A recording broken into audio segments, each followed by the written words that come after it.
వారితో కూడా మాట్లాడాక మళ్ళీ ఒకసారి మనం కన్క్లూడ్ చేసుకుందాము. టీడీపీ సీనియర్ నాయకులు శ్రీనివాస్ చౌదరి గారు మనతో జాయిన్ అయ్యారు. నమస్తే శ్రీనివాస్ చౌదరి గారు. నమస్తే అమ్మా. మీకు అలాగే ప్యానెల్లో ఉన్న బాజీ గారి కాంగ్రెస్, అలాగే సత్యమూర్తి గారు బీజేపీ, అలాగే చిన్నపరెడ్డి గారు వైఎస్ఆర్సీపీ అందరికి కూడా వైకుంఠ ఏకాదశి శుభాకాంక్షలు, అలాగే శుభోదయం. రైట్. శ్రీనివాస్ చౌదరి గారు, మీరు చెప్పిన చర్చల్లో మొదట ఎన్డీఏ గవర్నమెంట్ గా ఈ రాష్ట్ర ప్రజలకి, దేశ ప్రజలకి కైలుగ వెంకటేశ్వర స్వామి యొక్క భక్తులందరికీ బేషరతుగా క్షమాపణ చేస్తున్నాం. ఎందుకంటే ఈరోజు పోలీస్ వ్యవస్థ, రెవెన్యూ వ్యవస్థ, టీటీడీ పాలక మండలి వ్యవస్థ సమన్వయ లోపంతో ఏదో ఒక 6 మంది ప్రాణాలు పోయాయి. తిరుమల తిరుపతి దేవస్థానానికి 1500 సంవత్సరాల చరిత్ర ఉంది. ఎప్పుడు కూడా ఈ సంఘటన జరగదు. లక్షల మంది వస్తారు. చక్రస్నానం గాని, గడు స్నానం గాని, వైకుంఠ ఏకాదశులు గాని, బ్రహ్మోత్సవాలు గాని. క్రౌడ్ మేనేజ్మెంట్ లో తిరుమల రికార్డ్స్ ఉన్నాయి, ఆన్ రికార్డ్స్ ఉన్నాయి. ఎప్పుడు ఈ సంఘటన జరిగింది. ఎప్పుడైతే ఎలక్షన్ కోసం తిరుపతి దేవస్థానం ఓటర్లు ఆక్రమించడం కోసం కిందికి కౌంటర్లు దింపి గత ప్రభుత్వం చేసిన పప్పుల వేలాల కార్యక్రమానికి మేము కొనసాగించి బలయం. ఇది మాతం. సో ఈ కౌంటర్లు కింద పెట్టడం అనేది గత ప్రభుత్వమే తీసుకొచ్చింది అంటున్నారు. ఇంతకుముందు ఎప్పుడు లేదు కదమ్మా. దాన్ని మీరు కొనసాగించారు. దాన్ని కొనసాగించడం మా తప్పు. వాళ్ళ ఎలక్షన్ కోసం తిరుమలలో ఉన్న ఓటర్లు ఆకర్షించడం కోసం ఇక్కడ కౌంటర్లు పెట్టారు. 9 కౌంటర్లు, 94 సెంటర్లు. దాన్ని మేము కొనసాగించడం ఏంది? దీన్ని తెలియకుండా జేఈఓ, ఈఓ, ఈ కింద ఉన్న జేఈఓలు కలిసి కొనసాగించమని చర్చించి కూడా వదిలేయడం ఏంది? బాబు గారు వదిలి కొనసాగించారు. వాళ్ళు కూడా పెడితే మీరెవరో మమ్మల్ని పెట్టండి. దానికి మేము అందుకే చెప్తున్నాం. టికెట్లు జారీ కౌంటర్లు కింద పెట్టడం అనేది గత ప్రభుత్వం చేసిన మిస్టేక్ అని అనుకున్నప్పుడు పాలక మండలి మరి దాన్ని సవరించాలి కదా. ముందుగానే దానికి సంబంధించి చర్యలు తీసుకోవాలి. దానికి సంబంధించి బోర్డులో ఒక మీటింగ్ పెట్టుకొని దాన్ని తీసేయడము, లేకపోతే పైన ఇష్యూ చేయడము, లేకపోతే కింద పెట్టినా కానీ దానికి సంబంధించిన సెక్యూరిటీ సిస్టమ్ మార్చుకోవడం అనేది పాలక మండలి చూసుకోవాల్సిన అంశమే కదా. మెజరబుల్ ఫెయిల్యూర్ కాబట్టి వాళ్ళందరూ కూడా మార్చని చెప్తున్నాం. JEO, additional JEO AK Chaudhary గాని, ఈఓని గాని మొత్తం మార్చమని చెప్తున్నాం మేము. పాలక మండలి కూడా అవసరం అయితే రద్దు చేసి కొత్తగా ఏమని చెప్తున్నాం మేము. ఇది తప్పే, 100%. ఇది మీకు రాజకీయాలు తెచ్చుకోలే. మేము ధైర్యంగా, ఓపెన్ గా తప్పు జరిగేదని ధైర్యంగా ఒప్పుకుంటున్నాం. దానికి కూడా ధైర్యం కావాలి. ఇంకో మాట్లాడుతున్నా, ఈ రోజున సమాచారం కొత్త విషయం ముందు పెడుతున్నా. ఇక్కడ ఖచ్చితంగా ఉగ్ర కోణం, కుట్ర కోణం ఉంది. ఈరోజు కోయంబత్తూర్ గవర్నమెంట్ నుంచి సమాచారం గవర్నమెంట్ వచ్చింది. ఎక్కడైతే బైరాగపట్టిన సంస్థ ఒక ఏరియాలో రామానాయుడు స్కూల్ వెనకాల ఒక పార్క్ లో కొంతమంది దాక్కొని వచ్చి మంకీ క్యాప్స్ వేసుకొని ఇవి అంటున్నాయి శానిటరీ సంబంధించిన మాస్కులు వేసుకుని వచ్చి దూకారు కౌంటర్లు అని చెప్పి పోలీసులు తేల్చారు. నేను ఆ రోజు ప్రత్యక్షంగా చెప్పాను, ఇది జరిగిందా ఆయన మెసేజ్ కూడా పెట్టాను. ఇప్పుడు విచారణలో 18 మందిని తేలారు. కోయంబత్తూర్ గవర్నమెంట్ నుంచి ఉగ్రవాద సంస్థకి దిగిందండి, దీన్ని గొడవ చేయడానికి కూడా వాళ్ళకి గవర్నమెంట్ లెటర్ రాశారు. సో దీని వెనకాల పెద్ద ఎత్తున రాజకీయ కుట్రకోవడం విషయం స్పష్టంగా కనబడతా ఉంది. దీన్ని ప్రభుత్వం ఖచ్చితంగా గుర్తించకుండా ఫెయిల్ అయితే ఇటువంటి నాయకులు నమ్ముకొని, ఆఫీసులు నమ్ముకొని తిరుమల తిరుపతి దేవస్థానం గొప్ప సంస్థ నడపలేమో. బేషరతుగా వీళ్ళ ఉద్యోగాలను తీసి మార్చండి అని చెప్తూ డిమాండ్ చేస్తున్నాం. ఓకే, శ్రీనివాస్ చౌదరి గారు, ఇప్పుడు ఇందులో కూడా కుట్రకోణం ఉంది అంటున్నారు. మరి స్పెషల్ గా దీనికి విచారణ ఆదేశించే అవకాశాలు ఉన్నాయి. ఇప్పుడు మంచి మాట. ఇప్పుడు అధికార ఎక్కడికి వస్తున్నాం. ఇప్పుడు వైకుంఠ ఏకాదశి 10 రోజులు టికెట్లు ఇస్తున్నారు. ఇప్పుడు మేము ఉగ్ర కోణం ఉందనో లేదన్నా ఎంక్వైరీ చేయమని చెప్తే భక్తులు భయాందోళన గురి అవకాశం ఉంది. నిన్న పాలక మండలి సమావేశంలో సీఎం గారికి ఈ విషయం ఇన్ఫర్మేషన్ వచ్చింది. అంటే ప్రయత్నం చేసి వెంటనే దాని ఎంక్వైరీ కూడా ఏర్పాటు చేస్తున్నారు. అందుకే బయటకు వచ్చాయి. 60 ఫుటేజ్ లో 18 మంది మాస్కులు వేసుకున్న యువకులు, యంగ్ అండ్ డైనమిక్ యువకులు పట్టుకున్నారు. అవన్నీ కూడా బయటకు వస్తున్నాయి. ఇది కాకుండా తెలియకుండా రాజకీయ కోణం మీద మాట్లాడడం తప్పమ్మా. దేవుడి కార్యక్రమం, దేవుడు వైకుంఠ ఏకాదశి జీవితంలో ఎప్పుడైనా ఒకసారి దర్శనం చేసుకోవాలని గొప్ప ఆశ ఉంటుంది. అక్కడికి వచ్చి వైసీపీ వాళ్ళు రోజానో లేదంటే ఆవిడెవరో అమర్రాబాబు ఇలాంటి వాళ్ళు వచ్చి కూర్చొని దీని మీద అనేక స్టాటిస్టికల్ గా మాట్లాడే తప్పు కదా. జరిగిన తప్పుకి బేషరతుగా నష్టం వచ్చిన విషయాన్ని మేము గుర్తించాం. మీ గవర్నమెంట్ లేని చాలా జరిగాయి. అంటే ఎందుకమ్మా, కొండ మీద మెట్ల మార్గం వెళ్ళేటప్పుడు లక్షిత అనే అమ్మాయిని పులి తినేసి, నెల్లూరు అమ్మాయిని, అప్పుడు జగన్మోహన్ రాజీనామా చేశాడా? చెప్పండి మీరు అర్థం కదా. ఎల్జీ పార్లమెంట్ లో 11 మంది చంపేశాడు, రాజీనామా చేశాడా? ఓటు పోతా పడి 50 మంది చనిపోయారు మన లాచూరులో, చేసేసారా? ఇది కాకుండా కుంభమేళాలో, అదేవిధంగా జగన్ చక్రాల్లో,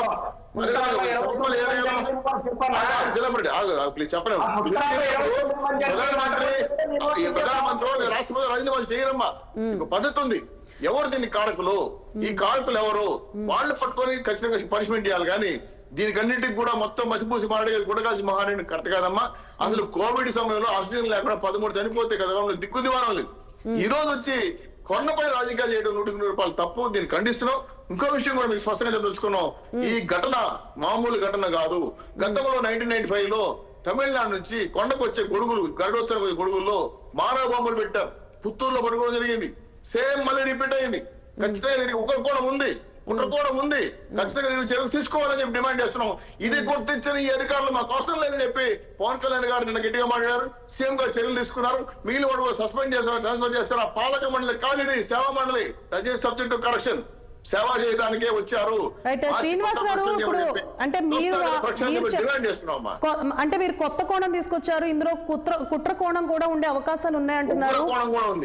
అంటే ఏ ప్రాతిపదికన ఏ ఇన్సిడెంట్, అంటే పాత ఇన్సిడెంట్ ఒకటి పక్కన పెడితే ఇది ఇన్సిడెంట్ ప్రత్యేకంగా కంప్లీట్ గా డిఫరెంట్. ఎందుకంటే భక్తులు ఏ ప్రాతిపదికన అంటున్నారు కుట్ర కోణం ఉండే అవకాశాలు ఉన్నాయి? ప్రాథమికంగా ఏమైనా బయటకు వచ్చిందా విచారణలో? చెప్తున్నానండి. కోయంబత్తూరు గవర్నమెంట్ ఆంధ్ర రాష్ట్రానికి టీటీడీ లెటర్ రాసింది. ఇక్కడ నుంచి కొంత పరిపాలించే వ్యక్తులు కొంతమంది వచ్చారు, తస్మాత్ జాగ్రత్త. నిన్నే వచ్చింది రిపోర్టు. ఈ రిపోర్ట్ ఆధారంగా యువకులు వచ్చారు అక్కడికి. ఇది వైఎస్ఆర్ చేశారా, తెలుగుదేశం పార్టీ పేర్లు చెప్పదలుచుకోవాలా. ఖచ్చితంగా దోషులు పట్టుకుంటాం, తిరుమల భవిష్యత్తు కాపాడుతాం. దీన్ని కాపాడాలని ఏ అధికారి మాకు అవసరం లేదు డిమాండ్ చేస్తున్నాం. రాజకీయాలు చేయొద్దండి. దేవుడి కార్యక్రమం ఇది. దీని వెనకాల ఏదో బలమైన శక్తి ఉంది. హిందూ మతాల్లో లేదు గుడుల్లో ధ్వంసం చేయడానికి కొంతమంది కుట్రలు చేస్తుంటారు. అందులో భాగంగా జరిగిందా? అది ఉగ్ర కోణం ఏంది, కుట్ర కోణం ఏంది? ఎన్డీఏ గవర్నమెంట్ ప్రోగ్రామ్ బ్రహ్మాండ సక్సెస్ అయింది చెప్పి జనాలంతా శ్రీనివాస్ చౌదరి గారు మనకి తప్పు కదా. మనకి ఇక్కడ క్లియర్ గా కనిపిస్తుంది పాలక మండలి లోపాలు, ఈవో అలాగే చైర్మన్ కి మధ్య ఉన్న సమన్వయ లోపాలు, పాలక మండలి లోపాలు, భద్రతా లోపాలు, ఇన్ని అంశాలు మనకు కనిపిస్తున్నాయి. ప్రాథమికంగా కుట్రకోణమైనా బయటకు వచ్చిందా? ఎందుకు అంత స్ట్రాంగ్ గా చెప్పగలుగుతున్నారు? నేను ఇంత ముందు మీడియాలో కూడా చెప్పాను, నిన్న కూడా మీడియాలో వచ్చింది. వాస్తవానికి దగ్గరగా ఏ సంఘటన అయితే జరిగిందో అక్కడ నేను నైట్ 9 గంటలకు నేను ఉన్నాను. ఉన్నప్పుడు బుధవారం 5 గంటలకి టోకన్లు ఎవరు వేస్తామని, అంటే గురువారం ఉదయం 5 గంటలకి టోకన్లు ఇస్తారని టీటీడీ పేపర్ ద్వారా మీడియా ద్వారా ప్రకటన చేసింది. కానీ బుధవారం సాయంత్రం 6 గంటలకు టోకన్లు ఇస్తారని ఆ కౌంటర్లు ఎందుకు ప్రచారం చేశారు? అక్కడ పార్కుల్లో దాక్కున్న వాళ్ళు ఎందుకు రెండు ఎందుకు కలిశారు? నేను టోకన్లు ఇస్తారు కదా, ముందు ఎందుకు ఇస్తాను? నేను అక్కడ నేను కూడా ఆశపడిపోయా టోకన్లు ఇస్తారని చెప్పి. బహుశా నేను గిక్కులు దూరుంటే నా పరిస్థితి నాకు కూడా అర్థం కాదు. ఇటువంటి సిచ్యువేషన్ లో అక్కడ తోపులాట తొక్కిసలాట చూస్తుంటే మేము భయం ఎందుకు వచ్చాం. సో ఇది కాకుండా కొంతమంది మాస్కులు వేసుకుని యూత్ గేట్ దూకేశారు. ఎందుకు దూకేరు అర్థం కాల. ఇవన్నీ కూడా ఏంటంటే ఖచ్చితంగా పక్కా ప్లాన్ ప్రకారం అనేక అంశాలు దృష్టిలో పెట్టుకొని క్లీన్ దర్యాప్తు చేయాల్సిన అవసరం ఉంది. ఈ వెనకాల కుట్రకోణం ఉంది, కుంభకోణం తమిళనాడు సమాచారం ప్రకారం ఉగ్ర కోణం కూడా ఉందని విషయం ఆలోచిస్తూ దీన్ని మాత్రం అంత ఆశామాషిగా చర్యలు తీసుకునేది కాదమ్మా. లోతుగా పరిశీలించి భక్తుల మనోభావాలు దెబ్బతినకుండా, ఆందోళన గురి కాకుండా దోషులు పట్టుకోవాల్సిన బాధ్యత ఎన్డీఏ గవర్నమెంట్ ఉంది. ఇదన్నీ గుర్తించిన ఏ అధికారి ఇక్కడ ఉండకూడదు, ట్రాన్స్ఫర్ చేసామని చెప్పి మేమే మా పవన్ కళ్యాణ్ గారు మా సీఎం గారు డిమాండ్ చేస్తున్నాం. కాబట్టి వెంటనే చర్య తీసుకోమని చెప్పి మీద డిమాండ్ చేస్తున్నాం అమ్మా. రైట్. మరి మనం ముందు అనుకున్నట్లుగా ఇంతకు ముందు నుంచి కూడా మనం డిస్కషన్ లో ఇదే అనుకున్నాము. ఏంటంటే ముందు నుంచి కూడా టికెట్లు జారీ చేసి ఉండొచ్చు కదా, లేదా ఆన్లైన్ లో టికెట్లు జారీ చేసి ఉండొచ్చు కదా, లేదంటే కౌంటర్ సంఖ్య పెంచి ఉండొచ్చు కదా అనుకున్నాము.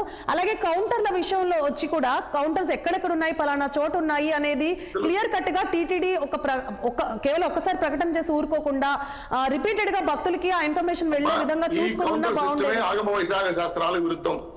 మనం ఎప్పుడు ఇవన్నీ చెయ్యము.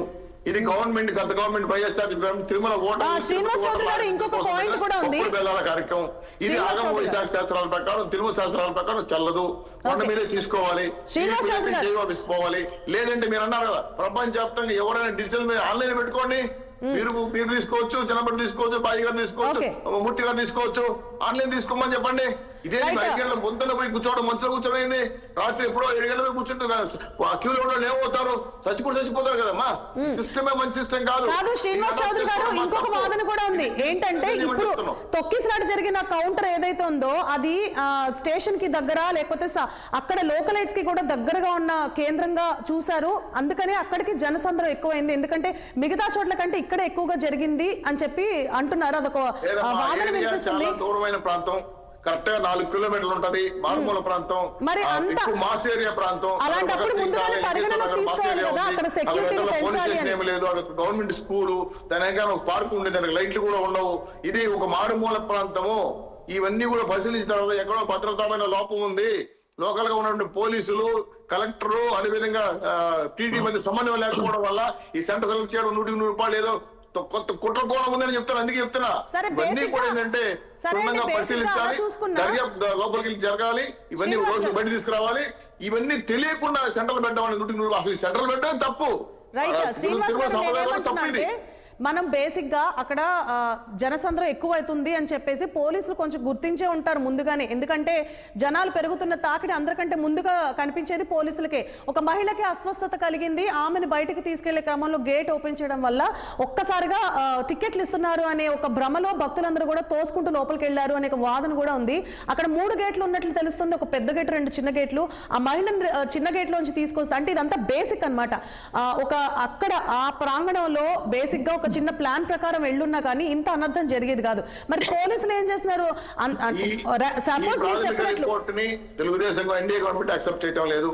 ఈ ప్రాథమిక రిపోర్ట్ కరెక్ట్ కాదు, అందుకే ఆ డీసీపీ సస్పెండ్ చేశారు, ఇంకో కొంతమంది ట్రాన్స్ఫర్ చేశారు. ఇది వాళ్ళు కప్పించుకోవడం చేసుకున్న ప్రయత్నమే, ఇది కాదు.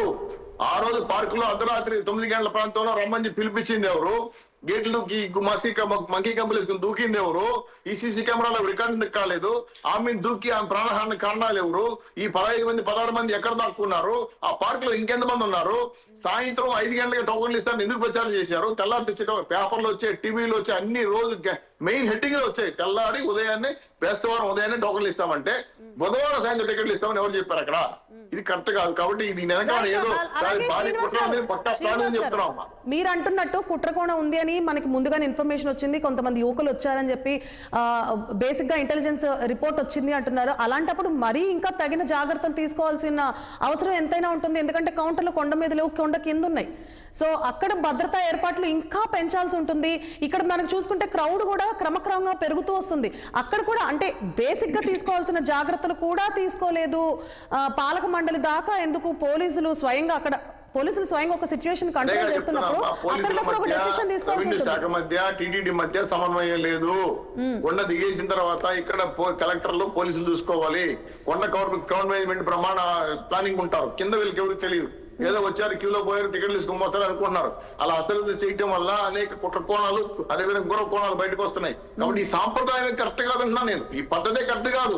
ఏకాదశి, ద్వాదశి, త్రయోదశి 3 రోజుల దర్శనాలు, ఈ 10 రోజులు పప్పుల బెల్లాల కార్యక్రమం ఏంది? దేవుడి మీద ఇటువంటి ఆగమ విశాఖలో వ్యతిరేకంగా టికెట్లు ఇవ్వడం ఏంది? ఇది కరెక్ట్ కాదు, తీసేయాలని చెప్తాను నేను. దీన్ని సంప్రదాయం కొనసాగించడం మా గవర్నమెంట్ కూడా తప్పు. అందుకే కదా మేము పప్పుల కాలేసాం. ఇది కరెక్ట్ గా పద్ధతి కాదు.